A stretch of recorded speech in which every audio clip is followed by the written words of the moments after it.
It's now Michael Schnell, MSNBC congressional reporter, and Michelle Norris, MSNBC senior contributing editor. Michelle, I want to start with you because we have these two judges that say, get this money out, right? What we know about this contingency is that there isn't enough money to give everyone who is supposed to get it all of their benefits. So there will be people in this country that wake up this morning expecting, because this is how people plan for their lives, expecting to have money to be able to pay for food for their children, for themselves, and we're at the end of the month where they already are stretching every dollar that they have. Talk about the kind of yo-yo effect, the uncertainty that those folks are living in and what that does to them. So yesterday was Halloween. So families that rely on SNAP had to already dig a little bit deeper to buy that Halloween costume, to buy the candy. And now at the first of the month, that's normally when you do your biggest shopping if you're on SNAP, right? Yeah. Because you try to load up, because if things get tight later in the month, you try to make sure that you have a few extra cans of this or that. Even if the states come through, because you've got this interesting juxtaposition that a number of states are actually figuring out how to tap into emergency contingency New York, funding Maryland, there, right? And even if they come through and they provide some sort of contingency funding, there is a lingering effect here. And as you noted, this affects Republicans and Democrats. Hunger knows no boundaries. And people will remember, if you've ever experienced food insecurity, even when you satiate the hunger, the insecurity, the panic that you felt, not being able to know where your next meal is coming from, not being able to know if you're going to be able to feed your children, that is something that lingers. And when you've got this perfect storm of food insecurity, healthcare costs rising, and then Head Start being snatched from people who rely on that, this is a problem that the Republicans are going to have to deal with. And I think that that's why you're starting to see the break in the ranks and these, calls that have now been, we've learned about this. They're getting that messages, and they're not here in Washington. They're back at home. So they're seeing this firsthand. And this is going to be something that will affect the Republican Party. The Democrats will see some blowback from this also. But because you also have this juxtaposition of Trump saying that he can't figure out, whether we should follow the judge's ruling or not, and at the same time talking about his big marble bathroom. Right.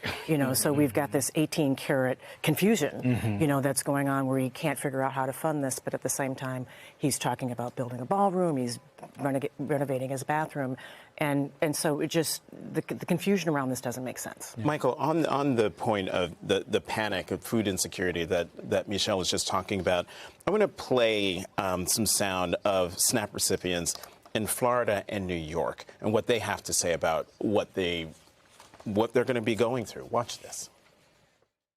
I'm only down to 1 pack of chicken, and I don't even know what I'm going to do for the next months. My son won't have his milk, and we won't have food. I'll go without eating it or anything as long as my kids eat. When you talk about your grandson, you got a little bit emotional.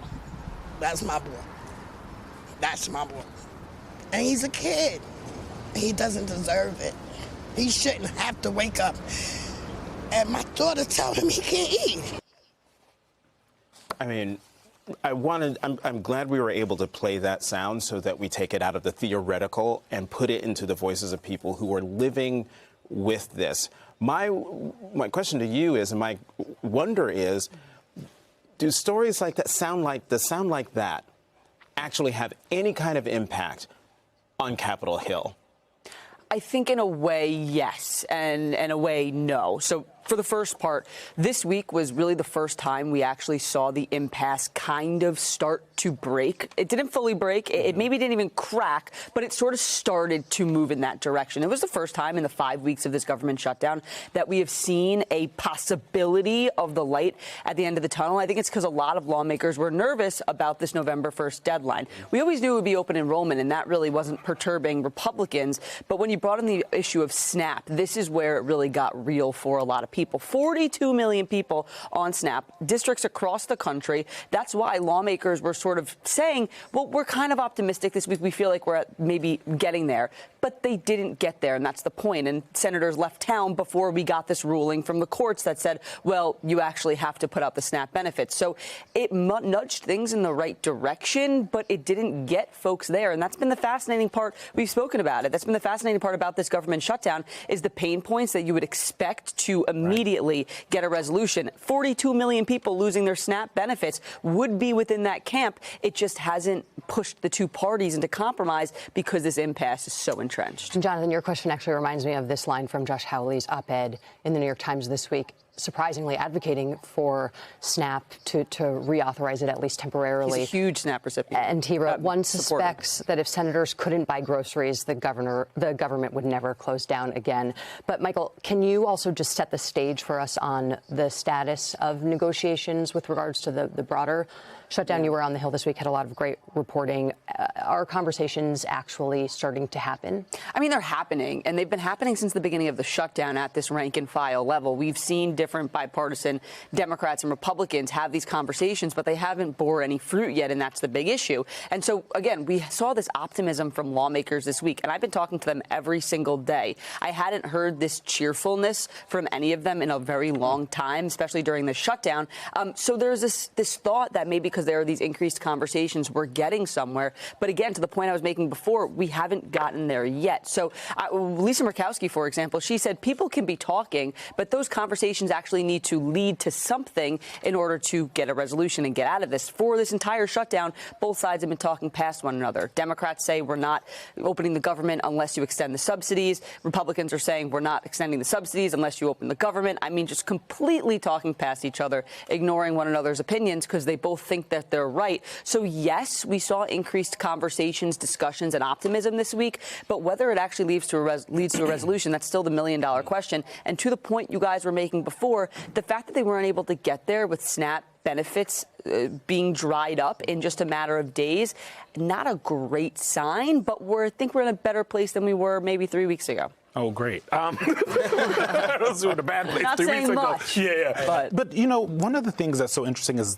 you know, them all having conversations, the rank and file, no shade to them, but, like, it doesn't matter what they think, right? At the end of the day, leadership needs to be having conversations. Right. It doesn't appear to be a lot of conversations. And most importantly, the president needs to be involved, especially this president, Michelle, because, you know, in other negotiations, whether it's shutdown or debt limit funding negotiations, the president, whoever it is very involved, especially as it drags on. President Trump spent a week in Asia. Met with Xi, great in China, great. You know, he should be doing that. But I remember when President Biden canceled a trip to Australia to do debt ceiling negotiations, and he left town yesterday, went to Mar-a-Lago to hang out with, you know, throw some big fancy party for Halloween.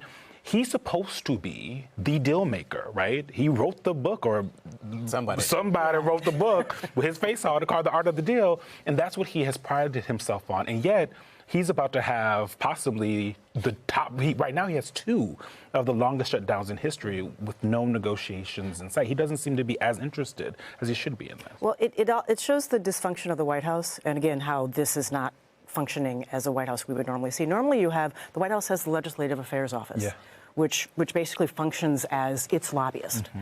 And you may have seen a little bit of it yesterday where Trump kind of backtracked on, you know, his social post number 1 and social post number 2. The language in social post number 2 looked like someone had actually whispered in his ear and suggested this is not looking good for you. But normally you would have people in that office and chief of staff and others who are basically working the Hill and trying to, like, bring people together. You're not seeing this in White House. In this White House, he doesn't take counsel from other people. He's not interested in this. And so I think it's really going to depend on folks on the Hill maybe getting a sign from him, but not direction from him specifically, because even though he talks about the art of the deal, the way that he's negotiated on Wall Street or in New York, you know, as a developer, is very different in Washington. He functions as a king because he can't lead as a president. And those are 2 very different things. I mean, the president has to, it's about not necessarily coercion, it's about cooperation, it's about comedy, it's about trying to bring people together to actually negotiate. Negotiation in Washington is something very different than the sort of strong-arm tactics that he's used as a developer. Yeah, it is a seemingly one-way conversation from one end of Pennsylvania to the other, unlike the usual business the way business is conducted. But Trump is this morning waking up to a headline on the New York Times homepage that I don't think he's going to be happy about, which is everything Gene, you just pointed out, which as the shutdown pain grows, Trump attends to other matters. I mean, Michael, when what are you hearing about the conversations between Trump and Senator Thune and Speaker Mike Johnson? Is Trump, do you think are we going to see a meeting next week? Is Trump going to finally open up the line to Democrats? He's suggested, folks have suggested that he'd maybe be open to it. I know that there are certainly lawmakers on both sides of the aisle who want that to happen. Republicans have always called President Trump their closer. It was particularly a line we heard often during the big, beautiful bill negotiations, that President Trump would come in at the last minute, strong-arm some members into place, and then the bill would pass.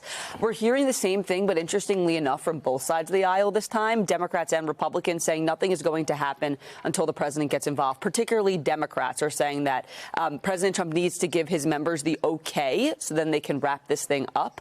Up until this point, to your question, Jackie, they've said that they've all been on the same page. Speaker Johnson and Leader Thune like to say all the time that they've spoken to the president. They're in lockstep and that there's unity in the Republican Party. But interestingly enough, Democrats have kind of been a little effusive of President Trump throughout the past few weeks. It seems like trying to goad him to the negotiating table. We hear from Leader Schumer all the time. Well, President Trump is a negotiator. He's a deal maker. Let him strike a deal this time. I think that in a lot of people's back of their heads, it's that 2018 Oval Office meeting when President Trump said that he would take responsibility for the shutdown if it happens. I think that's the reason why particularly Leader Schumer had really pushed for that initial Oval Office meeting a few weeks ago before the shutdown had happened. So certainly Democrats are pushing for one.